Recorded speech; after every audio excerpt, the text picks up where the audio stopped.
Guys welcome back to our channel. இன்றைக்கி நம்ம என்ன பார்க்க போகிறோன்னா, டெவில் மே க்ரை அப்படின்னு ஒரு அனிமியோட சீரிஸ் தான் பார்க்க போகிறோம். இப்போ சீசன் 1 ஃபஸ்ட் எபிசோட் வந்து இன்ஃபெர்னோ. ஸோ ஸ்டார்டிங்கில் பார்த்தீங்கன்னா ஒரு கேங்ஸ்டர்ஸ் வந்து மியூசியத்தில் வந்து கொள்ளையடிக்க போகிறாங்க. அவங்க எல்லோரும் இந்த மாதிரி சோல்ஜர்ஸ் எல்லாம் கில் பண்ணிவிட்டு கேமராலாம் வந்து செயல்படாத மாதிரி பண்ணிவிட்டு எல்லாம் கொள்ளையடிக்க போகிறாங்க. அங்கே இருக்க பொருள் எல்லாத்தையும் எடுத்துகிட்டு இருக்க ஒரு திடீர்னு ஒரு வாய்ஸ் கேட்குது. அவர் தான் நம்ம வில்லன். அவர் தான் பார்த்தீங்கன்னா நம்ம ராபிட் மண்டையோட்டிருப்பார். அவர் தான், ஏன்டா கொள்ளையடிக்கிற வரவங்கெல்லாம் இந்த ட்ரெஸ் கோலியே தான் இருப்பீங்களான்னு சொல்லிட்டு நம்ம வில்லன் சொல்லிட்டுருப்பாரு. அப்புறம் அதுக்கெல்லாம் வந்து இவங்க என்ன யாரா நீ அப்படின்லாம் கேட்டுட்ருப்பாங்க. நான் ஈஸ்ட் ப்ளூலேருந்து வர மாதிரி சொல்லிட்டுருப்பான். இந்த கேங்ஸ்டர்ஸ் எல்லோரும் இவனை கொண்டுடலான்னு சொல்லி பேசிகிட்டு இருப்பாங்க. ஆனால் இவன் சொல்லுவான், இந்த அமெரிக்கன்ஸ் எல்லோரும் இந்த ராபிட் நினச்சி கொஞ்சம் இதை யாரும் கொல்ல மாட்டீங்க அது மாதிரி சொல்லி பேசிகிட்டு இருப்பான் கொஞ்சம் வில்லத்தனமாக. ஏன்டா கொள்ளையடிக்கிறது வரதா வரீங்க, இந்த சின்ன சின்ன பொருள் இதெல்லாம் வந்து பார்த்திங்கன்னா 2.5 பில்லியன் தான் வரும். நான் கொள்ளையடிக்க வந்தது பூமிக்கு அப்பாற்பட்ட வந்த விஷயம், அதுதான் இந்த டீமன் ஸ்வார்டு. நான் கொள்ளையடிக்க வந்தது இவ்வளோ தான் வரும், உனக்கு எப்படி தெரியும் மாதிரி அந்த கேங்ஸ்டர்ஸ் கேட்க, அதுக்கு இவனும் நான் தானே அந்த ப்ரைஸ் ஃபிக்ஸ் பண்ணதுன்னு மாதிரி இவன் சொல்லுவான். அங்கே இருக்க கிளாஸ் எல்லாம் உடச்சி அந்த டீமன் ஸ்வார்டு கையில் எடுக்கும்போது அந்த டீமன் ஸ்வார்டு பார்க்க கொஞ்சம் பயங்கரமாக இருக்கும். அதுவும் இல்லாமல் அந்த அலாரம் சிஸ்டம்னால அந்த சோல்ஜர்ஸ் எல்லோரும் இங்கே வந்துடுவாங்க, யாராவது திருட வந்துட்டான்னு சொல்லிட்டு. அதுக்கப்புறம் இவங்க அந்த கேங்ஸ்டர்ஸ் எல்லாருமே வந்து ஷூட் அவுட் பண்ணுவாங்க இந்த ராபிட் மேலே. ஒவ்வொரு அட்டாக்குமே பிளாக் பண்ணி அதை ஒவ்வொரு கேங்ஸ்டரையும் அந்த பர்சன்ஸ் இருக்காங்களே கொள்ளையடிக்க வந்தாங்களே அவங்க எல்லாத்தையுமே ஒவ்வொரு மண்டையை தலையை எடுத்துடுவான். அதுக்கப்புறம் இவனுங்க வருவானுங்க, இந்த சோல்ஜர்ஸ்லாம் வருவானுங்க, அவங்க மண்டையவே தலை சீவி எடுத்துடுவான். அந்த சீன் அப்படியே கட் பண்ணி இங்கே வராங்க. எங்கன்னா ஒரு ஜனங்க அதிகமாக இருக்கிற இடத்துக்கு வராங்க. அங்கே வந்து பார்த்திங்கன்னா ஒரு குட்டி குழந்தையும் ஒரு அம்மாவும் வந்து வாக்கிங் போயிட்டுருக்காங்க. அப்போ வந்து திடீர்னு குழந்தை காணாமல் போய் ஒரு கோஸ்ட் மாதிரி வந்து அந்த இது மாறிடுது, அந்த குழந்தையாக மாறிடுது. அதுக்கப்புறம் அந்த குழந்தையோட டாய் வந்து கீழே விழுந்துடும். அது எங்கெங்கேயோ போய் ஒரு டார்க்கான ரூம்குள்ளே போயிடும், டார்க்கான இடத்துக்கு போயிடும். அங்கே வந்து அந்த கோஸ்ட்லாம் வந்து என்ன வேணால் பண்ணிக்குவாங்க, என் குழந்தைய விட்டுருங்கன்னு சொல்லி அவங்க அம்மா கெஞ்சிட்ருப்பாங்க. அந்த கோஸ்ட்டுக்கிட்ட மாட்டிப்பாங்க அந்த அம்மா. அதுக்கப்புறம் நம்ம ஹீரோ என்ட்ரி வருது. நம்ம ஹீரோ வந்து அந்த 2 கோஸ்ட்டையுமே வந்து ஷூட் அவுட் பண்ணுவாப்பில். அதுக்கப்புறம் வேறு என்ன ஆகும், அப்புறம் 2 பேர்த்தையும் அடித்து போட்டுருவாங்க. அது கொஞ்சம் லாங் ஃபைட் சீனாக இருக்கும்.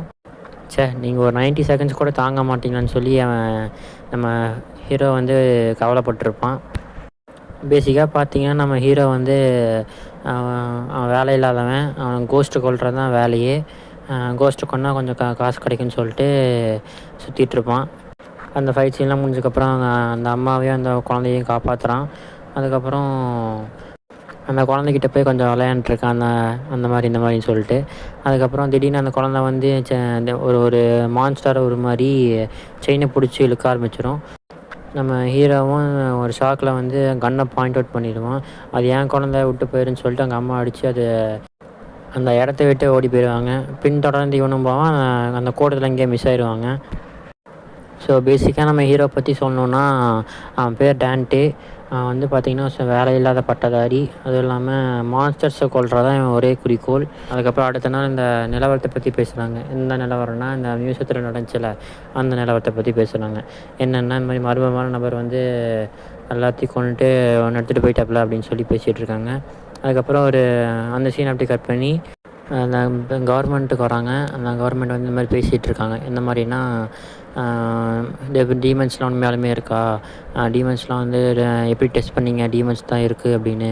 ஹியூமனோட டிஎன்ஏவும் டெவிலோட டிஎன்ஏவும் வேறையாக இருக்குதுன்னு சொல்லி ஒருத்தன் ப்ரொஃபஸர் வந்து எக்ஸ்பிளைன் பண்ணிருப்பான். அதுக்கப்புறம் இதை விட்டு வைக்கக்கூடாது அப்படின்னு சொல்லி நம்ம ப்ரைம் மினிஸ்டர் வந்து பேசிகிட்டு இருப்பாப்புல. அதுக்கப்புறம் என்ன நடக்கும்னா, ஹியூமன் வேர்ல்டுக்கும் டீமன் வேர்ல்டுக்கும் ஒரு நிலையான தடுப்பு சுவர் இருக்குது. அது பவர்ஃபுல்லான டீமன்ஸாக வர விடலை, ஒரு ஸ்மால் டீமன்ஸ், ஒரு வீக்கான டீமன்ஸ் தான் வந்து வர விடுது. அது என்ன மாதிரி போட்டால்னு தெரியல அது மாதிரி சொல்லி நம்ம ப்ரொஃபஸர் வந்து சொல்லிட்டு பார்ப்பாரு. அது வந்து இயற்கையாக நடக்கிறதுன்னு மாதிரி சொல்லுவான். அதுக்கப்புறம் அவங்களுக்கு ஒரு கிளிப்பு கிடச்சிருக்கும். எந்த கிளிப்புனா, அந்த ராபிட் மண்டை இருக்கான்ல, அவன் வந்து எனக்கு அவனை கண்டுபிடிச்சி கொடுங்கன்னு சொல்லி ஒரு வீடியோவில் வந்து காமிச்சிருப்பாங்க. இந்த வீடியோ பார்த்ததுக்கப்புறம் அந்த ப்ரைம் மினிஸ்டர்லேருந்து எல்லாத்துக்கும் வந்து யார் அந்த பையன் மாதிரி கேட்பாங்க. வேறு யாருன்னா நம்ம ஹீரோ டேன்டே தான். சில பேர் வந்து விசாரிக்கும்போது ஒரு 5 மெம்பர்ஸ் கிட்ட வந்து டீமன்ஸோட பேசியிருக்காங்க, பழகியிருக்காங்க, கான்டாக்ட் வச்சுருக்காங்க. அதனாலேயே ஒரு சில பேர் வந்து சில ஃபோர்ஸ் வந்து அவங்கள வந்து அரெஸ்ட் பண்ணி வைக்கிறாங்க. அதுவும் இல்லாமல் இந்த நம்ம டான்டேவையும் டீமன்ஸ் அழிக்கிறதுக்காகவும் டான்டேவை வந்து அரெஸ்ட் பண்ணுறதுக்காகவும் ஒரு டீம் வந்து அசைன் பண்ணுறாங்க. அவங்க பேர் தான் டீமன் ஹண்டர்ஸ். ஸோ அவங்க ஒவ்வொருத்தரையும் பிடிச்சி அரெஸ்ட் பண்ணுறாங்க. அதுக்கப்புறம் கடைசியாக நம்ம டான்டேக்கு வராங்க. ஒரு ஐஸ்கிரீம் ஷாப்பில் உட்காந்துட்டு ஐஸ்கிரீம் சாப்பிடும்போது ஒரு பெரிய மிசைலாக விட்டு அவங்க கொல்ல ட்ரை பண்ணுறாங்க. பட் அதுலேருந்து தப்பிச்சு நம்ம தலைவர் வந்து எல்லாத்தையும் காப்பாற்றி இது பண்ணுவாப்புல. நான் தான் ஹீரோன் மாதிரி இப்போ அவர் பொறுத்த வரைக்கும் அவர் தான் ஹீரோன் மாதிரி சொல்லி பேசிகிட்ருப்பாங்க. அப்போ அந்த ஃபைட்ஸ்லேருந்து நம்ம தலைவர் தப்பிச்சிடுவாப்பில், டீமன்ஸை சண்டை போட்டு தப்பிச்சிடுவாப்பில். அதுக்கப்புறம் நம்ம டான்டே பிடிக்கிறதுக்காக இன்னொருத்தர் இருப்பான். அவனோட வந்து பார்த்திங்கன்னா வாலிபர் ஸ்நேகிதர்கள் மாதிரி 2 பேரும். அவன் தான் வந்து அவன் பணக்காரன் போல். அவன்கிட்ட தான் அந்த மாதிரி டீமன்ஸை கொண்டா காசு வாங்கிட்டு இருப்பான் நம்ம டான்டே. அவனை கண்டுபிடிச்சோம்னா நம்ம டான்டே கண்டுபிடிச்ச மாதிரி சொல்லி இந்த போலீஸ்காரங்களாம் வந்து பேசிகிட்டு இருப்பாங்க. உடனே அந்த இவனையும் பிடிச்சிருவாங்க. அவனை பிடிச்சி விசாரிப்பாங்க. என்னென்னா அந்த ராபிட் மண்டை வந்து அவங்ககிட்ட என்ன பேசினா, என்னென்ன சொன்னானும்லாம் சொல்லு அப்படின்னு சொல்லி கேட்டிருப்பான். அதுக்கு இவனும் சொல்லுவான், இந்த மாதிரி டீமன்ஸ் ஒன்று இருக்குது, அதுக்கு வந்து அதுதான் வந்து டீமனோட வேர்ல்டுக்கும் ஹியூமன் வேர்ல்டுக்கும் இருக்கிற போர்ட்டல் மாதிரி. அதுக்கு வந்து 2 சாவி இருக்குது, அது வந்து உடஞ்சி போச்சு. அது வந்து பார்த்திங்கன்னா ஒன்று வந்து அவங்ககிட்ட இருக்குது, இன்னொன்று வந்து டான்டே கிட்ட இருக்குது. டான்டே வந்து நெக்லஸாக மாட்டியிருக்கான்.